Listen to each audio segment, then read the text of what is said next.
Di sebuah desa kecil bernama Rawa Malam, kehidupan warganya tenang. Namun, beberapa minggu terakhir, kejadian aneh mulai terjadi. Harta benda warga sering hilang tanpa jejak. Meskipun pintu terkunci rapat, tidak ada tanda-tanda pencurian. Beberapa warga mulai mengaitkan kejadian ini dengan cerita mistis yang pernah mereka dengar tentang babi ngepet. Di antara warga, Pak Kasim, seorang sesepuh desa, memperingatkan, babi ngepet itu bukan hanya cerita. Jika benar ada, itu berarti seseorang di antara kita telah menjual jiwanya demi kekayaan. Malam itu, Yuni, seorang ibu muda, tidak sengaja terbangun mendengar suara aneh di luar rumahnya. Suara seperti langkah kaki dan dengusan hewan. Ia mengintip dari jendela dan melihat bayangan seekor babi besar dengan mata merah menyala berjalan di halaman rumahnya. Hewan itu pun berhenti, mengendus udara, lalu menghilang begitu saja ke dalam kegelapan. Keesokan paginya, Yuni mendapati perhiasan dan uang di lemari kamarnya hilang. Ia panik dan menceritakan kejadian itu kepada Pak Kasim dan warga lainnya. Cerita Yuni memperkuat kecurigaan bahwa ada babi ngepet di desa mereka. Kalau ini benar, kita harus segera menangkapnya, kata Pak Rashid dengan nada tegas. Malam berikutnya, beberapa warga, termasuk Pak Kasim dan pemuda bernama Udin, berkumpul untuk berjaga-jaga.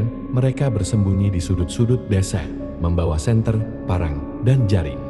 Sekitar tengah malam, suara aneh terdengar dari arah kebun pisang di belakang rumah warga. Suara gesekan daun dan dengusan berat kembali terdengar. Dengan hati-hati, Udin mendekati sumber suara. Saat ia mengarahkan senter, ia melihat seekor babi besar dengan bulu hitam pekat dan mata merah menyala. "Babi itu di sana," teriak Udin. Warga langsung mengepung, berusaha menangkap babi tersebut. Namun, babi itu sangat lincah dan berhasil kabur ke arah hutan, meninggalkan jejak tapak hitam di tanah. Keesokan harinya, Pak Kasim menyarankan warga untuk mencari tahu siapa yang mungkin memiliki ilmu hitam di desa. Mereka mengingat cerita bahwa babi ngepet biasanya dikendalikan oleh seseorang yang memakai jubah hitam dan menjaga lilin saat ritual berlangsung. Kecurigaan warga mengarah pada Bu Sumi, seorang janda kaya mendadak yang jarang bersosialisasi. Rumahnya selalu gelap saat malam, dan ia sering terlihat membawa lilin besar.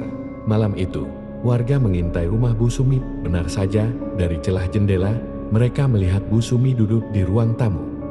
Mengenakan jubah hitam, dengan lilin menyala di depannya, ia tampak melantunkan mantra, dan tak lama kemudian, lilin itu padam tiba-tiba. Warga yang marah langsung mendobrak pintu rumah Bu Sumi. Namun, saat mereka masuk, ia tidak ditemukan di sana. Sebaliknya, suara dengusan babi terdengar dari dalam kamar. Warga mendobrak pintu kamar dan menemukan seekor babi besar, yang kini terpojok di sudut ruangan. "Babi ini pasti dia," teriak seorang warga. Namun, saat mereka hendak menangkapnya, babi itu melompat dan berhasil kabur lewat jendela. Warga mengejarnya hingga ke tengah hutan, di mana mereka akhirnya berhasil menangkapnya menggunakan jaring. Saat babi itu terikat, Pak Kasim memimpin doa untuk memutuskan ilmu hitamnya. Setelah beberapa saat, tubuh babi itu perlahan berubah menjadi manusia. Bu Sumi, ia menangis terseduh-seduh, memohon ampun. "Saya terpaksa melakukannya. Saya butuh uang untuk membayar utang suami saya yang meninggal," katanya lirih. Namun, warga tidak memaafkannya begitu saja. Bu Sumi diusir dari desa, dan ia pergi tanpa jejak. Sejak malam itu, desa Rawa Malam kembali tenang. Warga tidak lagi kehilangan harta benda mereka.